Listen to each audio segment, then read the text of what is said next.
What's going on, everybody? Tuesday morning, we are in Warsaw, Indiana, picking up a dust collector that is 15 foot wide and turned out to be 14 foot 5 inches on the trailer.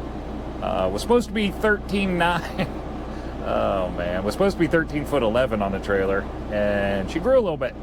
I got these things up on top. I don't know if we didn't account for those or whatever, but ended up being 14.5. So sitting here waiting on the permits. Actually, we got most of them. We're just waiting on Kentucky. The Kentucky permit. We're gonna scoot on out of here, but I figured I'd show you the load real quick, and before I get out of here, go talk to my escorts real fast, make sure they got these permits that I just forwarded them, and we will scoot on out of here. But we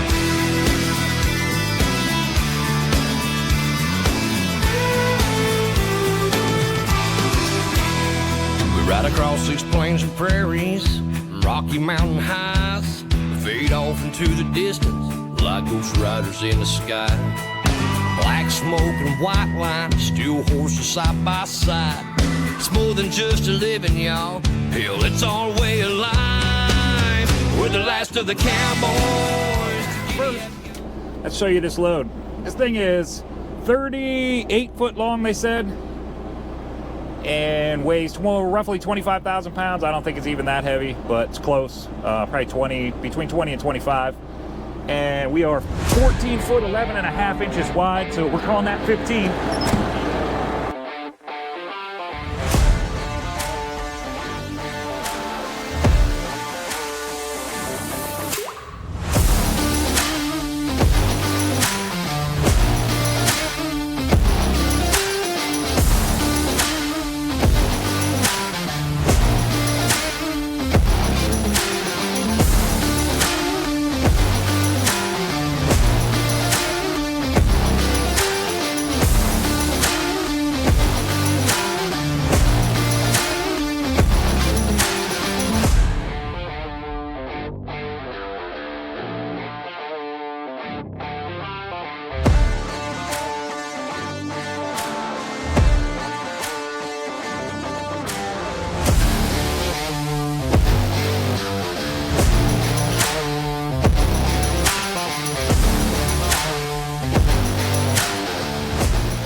Here is our baby right here.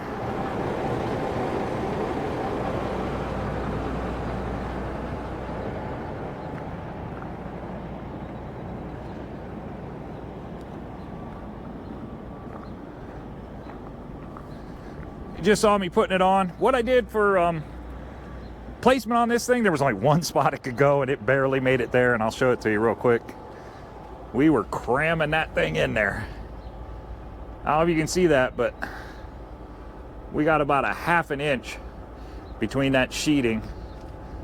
And they ended up putting these I-beams underneath it to keep all the bracing up off, keep the bottom from hitting the floor. We could have been a lot shorter had we done that, but then we would have ran into the problem right there. So it is what it is.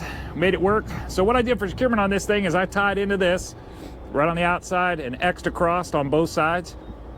One binder, one chain. We get half credit for both of those, so we got basically one chain in the back and one chain in the front. Front I did the same exact way. We get one credit front and back, so 25,000 pound load. We need 12,500 pounds of securement, and we have 13,000 pounds on it, so we're good there. Widest portion of load marked. I ended up just taking my magnet flags, sticking them right on these brackets. These brackets right here are the widest portion of load. You can see they stick out pretty far. That's what makes it, that right there is what's making it really wide. The rest of the load is actually only about 12 foot. And then you add these braces on each side, and that throws it out quite a bit. Kind of wish they were on the front, be a little easier making turns. That sticking out in the back is going to make turns a little bit tough, but pretty good load, pretty easy. They just stuck it right on. You saw that. They used 2 cranes. Up here I used my clevises hooked in. These holes were big enough. The holes back there weren't big enough. These ones were, so used my clevises, just X chained right across. They have this thing just sitting on this beam right here.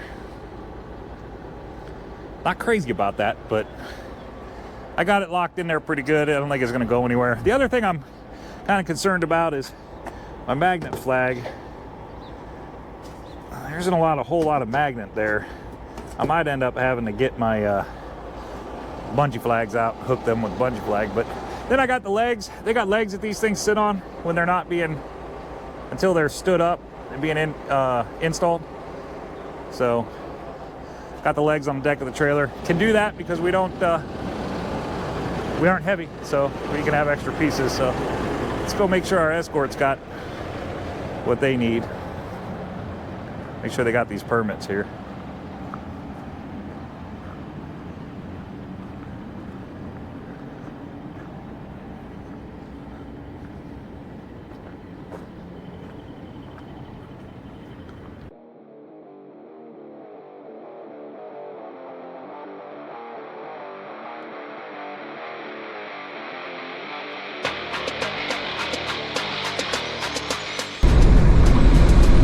Delivery off of this road.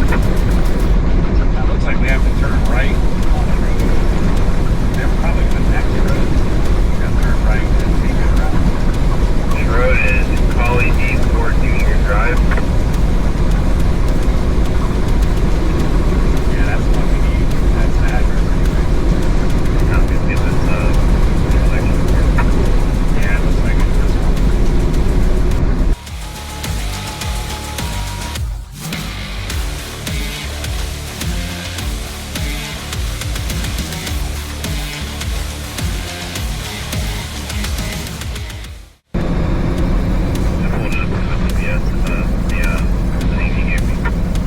I couldn't get my GPS to pick it up, but I got Google Maps to find it. That's what I use.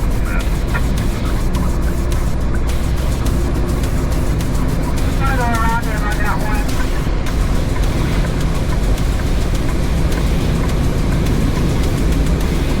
One is ahead.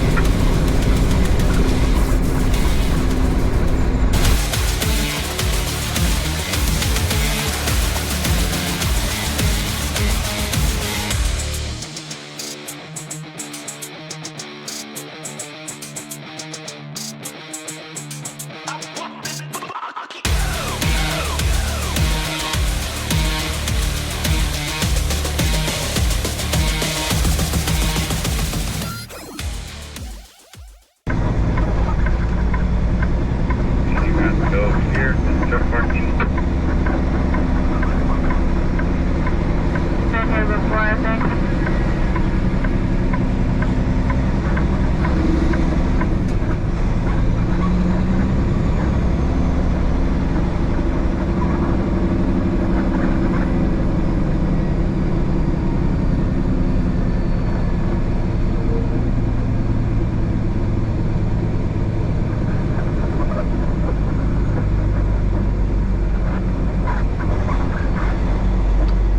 Oh my gosh, I hope I ain't gotta wait for all these guys.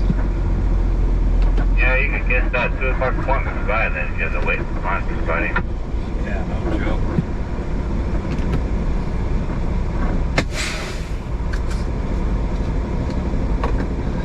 Alright, man, I want to say Huntsville, but that's not right, that's where I'm going. We are in Columbus, Mississippi, at a huge job site. Just saw me pulling in here. These guys, it's all big unit deal, which has its issues. But they will not allow me to film outside the truck on site, so we can't film the unload at all. They're currently rigging it to take it off the trailer. They're taking their sweet time about this. We've been here about an hour and 15 minutes, hour 20 minutes already. I was the only truck here for this particular spot. I don't know. The problem with this is not here, like this is whatever, you know, it takes a couple hours to unload. This right here, this is why I stick with wheels and tracks, man. Wheels and tracks. I keep telling myself, and I keep doing this, I get attracted by the money. But really, wheels and tracks. Had this been a wheeled unit or a tracked unit, I'd have been out of here about 45 minutes ago, and I'd been 45 minutes to my pickup. The problem with this is I'm supposed to be at my pickup by 2:30 in Huntsville, Alabama, which is about 3.5 hours from here, and I got to be there by 2:30, and it's 11:30 right now. So that ain't happening. So I gotta call them guys. As soon as these guys get this thing off me and I have a realistic time of when I think I can be there, I'm gonna call them guys. Picking up a military vehicle, I don't even know what it is. They said military vehicle. I thought it was a helicopter, the way the guy was talking, or the girl was talking that I got it from, but it's not a helicopter. It just says a military, maybe it is, I don't know, it just says military vehicle. So we're gonna see what we end up with, but I'm gonna give them a call when I get out of here and have a realistic time of when I'll be there and see if they're still gonna be there. We get it put on today, or if they want to just put it on tomorrow morning and I'll deliver it Friday morning. The problem with military bases is there's a lot of them are closed on Friday morning or Fridays, so see what happens here. We love us some unions, man. Love us some unions.